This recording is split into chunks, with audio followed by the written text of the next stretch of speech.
սիրելիներ, Թուրքիան կառուցում է շատ հզոր ատոմակայան, ատոմոդուլային չէ, ատոմակայան։ Ռուսաստանի միջոցով, Ռուսաստանը Թուրքիայում կառուցում է շատ հզոր ատոմակայան։ Նույն բանը մեզ են առաջարկում, ես 10 քանի տարի չեն անում, խանգարում են, չեն թողում։ Չէ, չի լինի, մենք ուզում ենք ուրիշ բան։ Մենք ուզում ենք քանդենք սա ինչ կա։ Եվ եթե սա հակառուսականության թեման է, ժողովուրդ էլի առնելու ենք ռուսական ատոմակայանից ստեղծած էներգիան, ուղղակի Թուրքիայից եք առնելու։ Թուրքիայի սպառողն եք դուք դառնալու։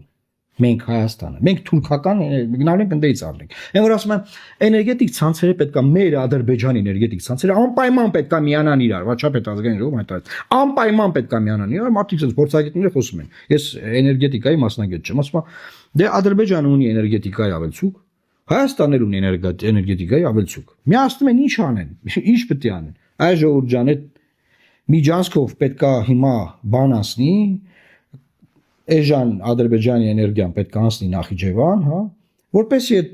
անեն հիմա այդ սոուսը դա մենք միացնում ենք մեր ցանցերը։ Մեկ ասի ինչ եք միացնում։ Հա, անկեղծ ասեք, որ տվել եք միջանցք, որով պետք է անցնի էներգետիկան, այլ կաբելներ, նավթ, իրանց տրանսպորտը, բան ու դուք դրա դիմաց մենակ ստացել եք նկարներ ու վերընտրվելու հնարավորություն, այդքան բան։